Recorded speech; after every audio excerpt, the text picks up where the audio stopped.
When I was a kid growing up in Arizona, I used to love to chew bubble gum.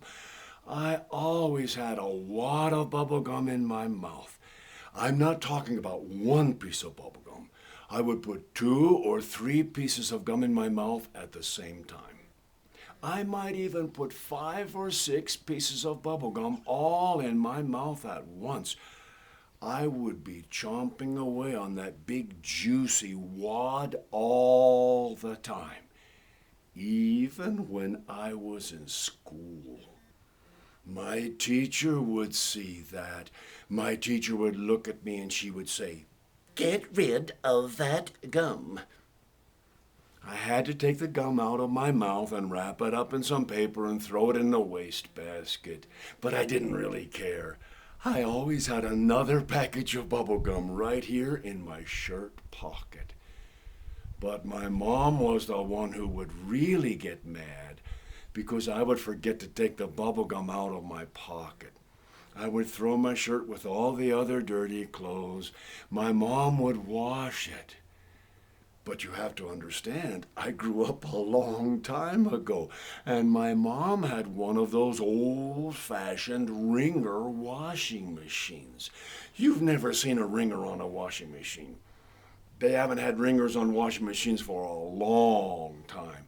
About the only place you can see a wringer now is at a car wash, over by the sink. It has two rollers and a crank on the side. You crank it around and the rollers start to spin. You put the rags in between the two rollers and they squeeze the water out. That thing is called a wringer. My mom's old washing machine had a wringer hooked up to the motor. It didn't spin like washing machines do now. She had to take each piece of clothing and put it through the wringer on the washing machine. The rollers would squeeze the water out.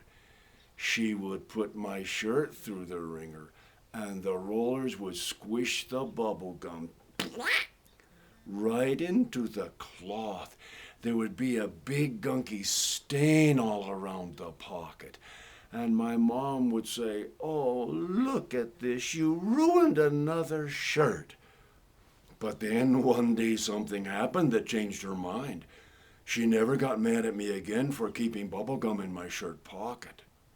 That's because one day I was walking around out in the desert.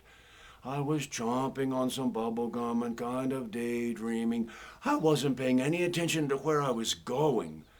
And I stepped right on a rattlesnake's tail. The snake couldn't rattle and warn me because I was standing on his tail. So he didn't worry about warning me. He came striking up through the air. He was aiming his fangs right at my heart. And the rattlesnake hit me right here. That's where I had some bubble gum in my shirt pocket. And the rattlesnake's fangs stuck in the bubble gum. There I was with my foot on a rattlesnake's tail and his fangs stuck here in my shirt pocket.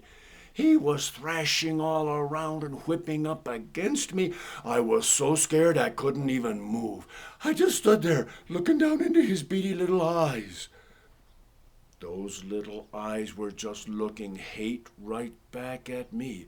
The snake was working his jaws up and down. He was trying to get his fangs out of the bubble gum so that he could get back at me, and he could really bite me good. But of course, as he was working his jaws all around trying to get his fangs out of the bubble gum kept getting softer and softer and softer. And then the next thing I knew, there was a little pink bubble coming out of the rattlesnake's mouth. The bubble kept getting bigger and bigger. It got to be about this size. I took a deep breath. I got up all my courage. I brought my hand up and pop! I popped the bubble and the snake went flying over backwards and his head hit on a rock. It knocked him out cold. but it did take all my courage. I fainted. I fell out in the other direction. I didn't come home for lunch and my mom came looking for me. My mom found me lying there on the ground. I was fainted out cold. And lying in the other direction was a rattlesnake with bubble gum all over his face.